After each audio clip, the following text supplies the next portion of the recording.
बहुत समय पहले की बात है। एक घर में रामलाल, उसकी पत्नी रामवती और उनका बेटा राजन रहते थे। रामलाल के अपने काफी खेत खलिहान थे जिसकी राजन ही देखभाल करता था। एक दिन जब राजन खेतों से काम करके वापस आता है तो उसकी माँ उसे हाथ मुंह धोने को कहती है। हाथ मुंह धोकर रसोई में आ जाना, तेरे बाबूजी ने भी खाना नहीं खाया है। वो बोल रहे हैं कि सब साथ में ही खाएंगे। हाँ माँ, मैं बस अभी आया।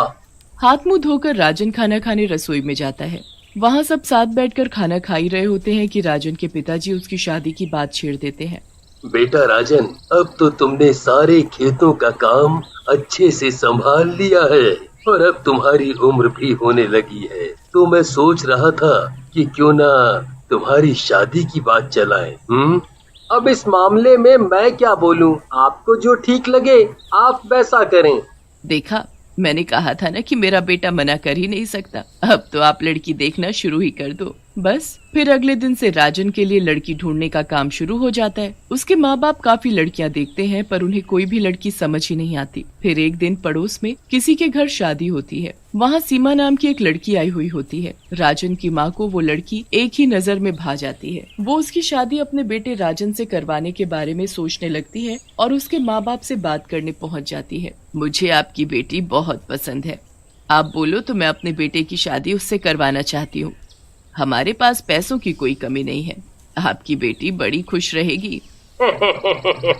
अरे ये तो बड़ी खुशी की बात है, हम तो अपनी बेटी के लिए लड़का ढूंढ ही रहे थे। राजन के माँ बाप इस बात से बिल्कुल अनजान होते हैं कि सीमा एक बहुत ही बिगड़ैल और शराबी लड़की है, जिससे उसके माँ बाप भी बहुत दुखी होते हैं। सीमा इस बात पर बड़ी गुस्सा होती है और शादी के लिए मना करती है। टेंशन की वजह से सीमा के बाबूजी को दिल का दौरा पड़ जाता है और उनकी मौत हो जाती है। मजबूरन सीमा को ये शादी करनी ही पड़ती है। सीमा ये शादी कर तो लेती है पर अगले ही दिन वो अपना असली रूप दिखा देती है। वो अगले दिन ही अपने पति से पैसे मांगती है और ढेर सारी शराब की बोतल लाकर अपने कमरे में छुपा देती है। अब जब राजन खेतों में काम करने चला जाता है तो वो एक बोतल खोलकर बैठ जाती है और शराब पीना शुरू कर देती है। वो शराब में इतनी धुत होती है कि उससे चला भी नहीं जाता। जब उसकी सास उसको कमरे में बुलाने आती है तो वो पागलों वाली हरकतें करने लगती है। अरे ए बुढ़िया, क्या बे, यहाँ किस लिए आई है? चल जाकर खाना वाना बना, बड़ी भूख लगी है मुझे। हे भगवान, बहू तूने क्या शराब पी रखी है? अरे तो क्या पहली बार थोड़ी पी है। देख बुढ़िया, मैं खाने के बिना रह सकती हूँ पर मुझे दारू तो चाहिए ही चाहिए। ये शादी भी मैंने इसीलिए की है क्योंकि मेरी माँ के पास पैसे खत्म हो गए थे। हे भगवान, ये मेरा बेटा किस लड़की के चक्कर में फंस गया। ये तो हमारा पूजा पाठ वाला घर बर्बाद करवा डालेगी। अब सीमा रोज दारू पीकर घर में कलेश करती और उससे सब दुखी हो जाते। किसी को समझ ही नहीं आ रहा था कि वो क्या करे।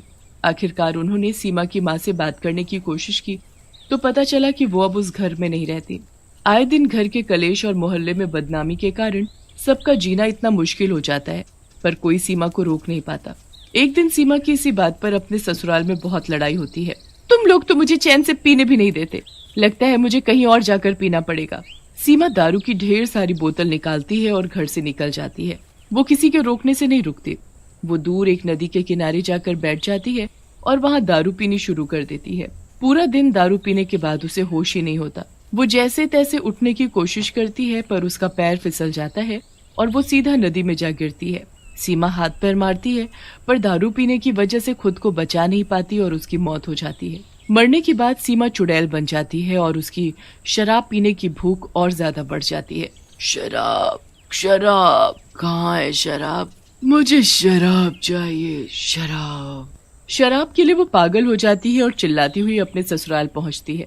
वहां जाकर वो सीधा अपने कमरे के दरवाजे में धक्का मारती है। आवाज सुनकर राजन उठ जाता है और अपने सामने चुड़ैल को देखकर बुरी तरह चिल्लाना शुरू कर देता है। चुड़ैल, चुड़ैल, माँ, बाबूजी, जल्दी आओ।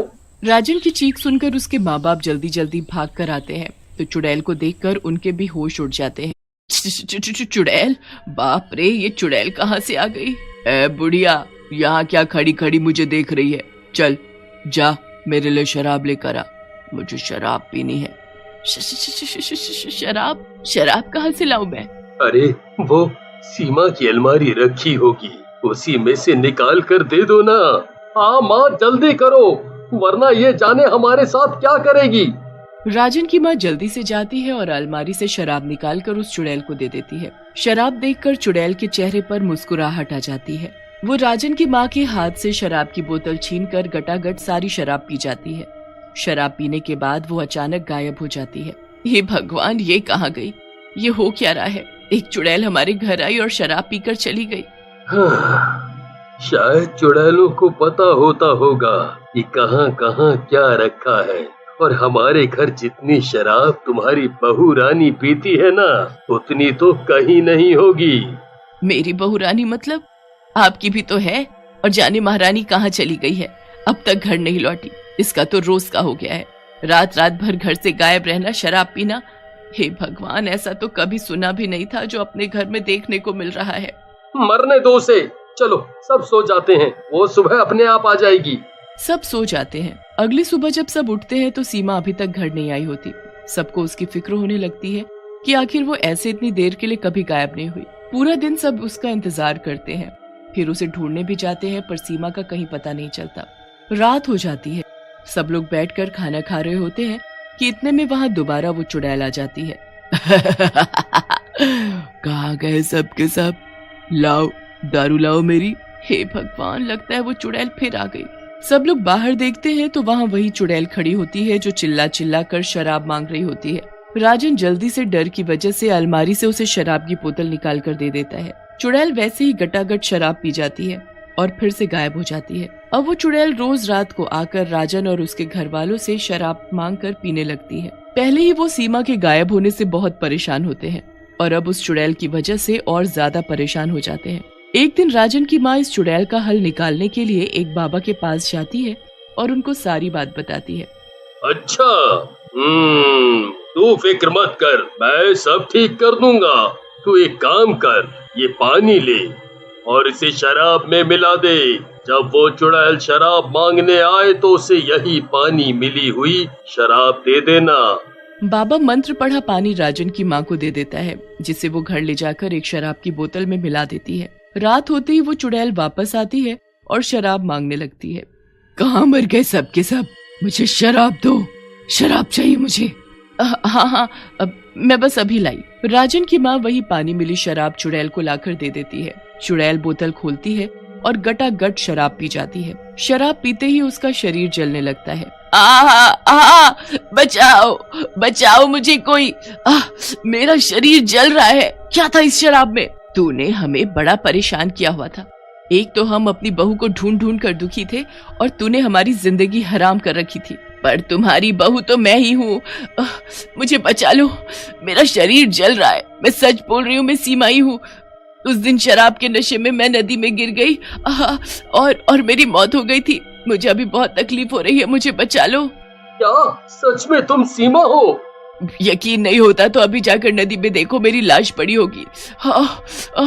पर अभी मुझे इस तकलीफ से बचाओ। राजन जल्दी से कुछ लोगों को इकट्ठा करके नदी में जाकर देखता है तो वहाँ सच में सीमा की लाश पड़ी होती है। पूरे गांव में शोर मच जाता है।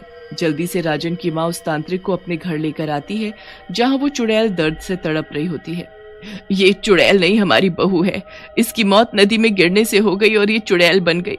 इसे तकलीफ से मुक्त करो बाबा। तांत्रिक अपने मंत्र पढ़ता है और गांव वालों से सीमा की लाश का अंतिम संस्कार करने को कहता है। जैसे ही गांव वाले सीमा की लाश को जलाते हैं, चुड़ैल की तकलीफ कम होने लगती है। मैंने तुम लोगों को बहुत परेशान किया और मेरी शराब की लत की वजह से मेरे पापा मर गए और मैंने खुद की जान भी गंवा दी। मैंने कभी नहीं सोचा कि ये शराब मेरी जिंदगी बर्बाद कर रही है।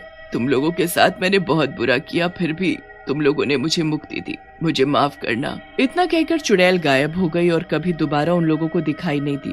कुछ समय बाद राजन ने दूसरी लड़की से शादी कर ली, जिसके साथ वो खुशी खुशी रहने लगा।